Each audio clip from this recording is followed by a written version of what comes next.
በስመ አብ ወወልድ ወመንፈስ ቅዱስ አሐዱ አምላክ አሜን።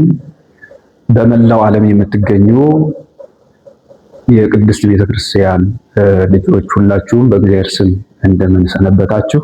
ይህ መልእክት የሚተላለፈው ከደብረ ሮሃ ቅዱስ ላሊበላ አራቱ ትርጓሜያተ መጻሕፍት ጉባኤ ቤት ነው። ሰሞኑን በቅዱስ ላሊበላ ዙሪያ አንዳንድ ሁኔታዎች ተፈጥረው ምዕመናንም እንዲሁም ደግሞ የኢትዮጵያ ሕዝብም ግራ ሲጋባ ያየንበት ሳምንት ነው።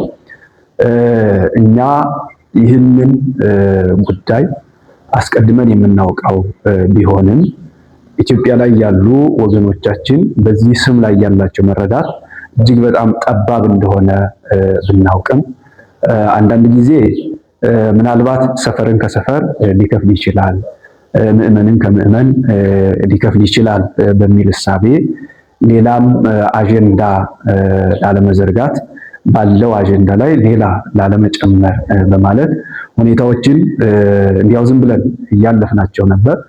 ይህኛው አጋጣሚ ግን ሙሉ ለሙሉ ከዚህ በፊት የነበረውን የሐሰት ትርክት ለመንቀል የተመቸ ጊዜ ሆኖ ስላገኘ ነው።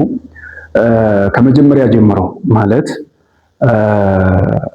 አራቱ ቅዱሳን ነገስታት የበቀሉበት ወይም የተገኙበት የመንግስተ እግዚአብሔር ወይም የእግዚአብሔር መንግስት ተብሎ የሚታወቀው ከአክሱም ወደ ደብረ ሮሃ የመጣው ስልጣነ መንግስት ከስሩ ጀምሮ ከዚያም በኋላም ደግሞ ከዘራቸውም ጀምሮ ማለት ነው።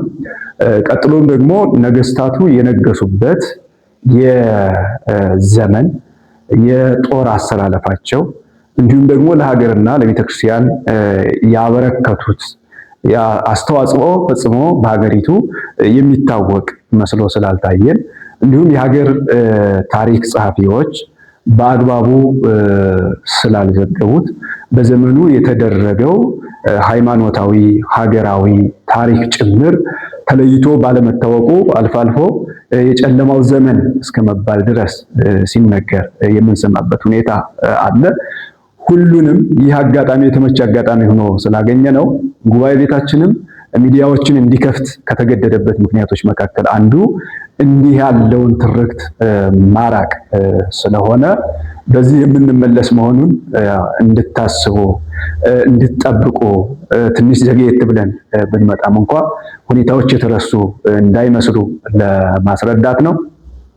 እንደ ቅዱስ ላሊበላ አራቱ ትርጓሜያተ መጻሕፍት ሙሉ ተልእኮ ሃይማኖትን ማሳወቅና ምዕመናንን ለመንግስተ እግዚአብሔር ማብቃት ስለሆነ እንዲህ ያሉ ምዕመናንን ከጽድቅ የሚከለክሉ ሁኔታዎች ደግሞ ሲፈጠሩ ይህንንም መቃወም ቋሚ ስራው ስለሆነ ለዚያም ብለን ይህን ዝግጅት አድርገናል ማለት ነው። በውጭም በውስጥም ያላችሁ በተለይ የቅዱስ ላሊበላ ልጆች የሆናችሁ በጉጉት እንድትጠብቁት ጉባኤ ቤቱን እናሳስባለን ለማለት ነው።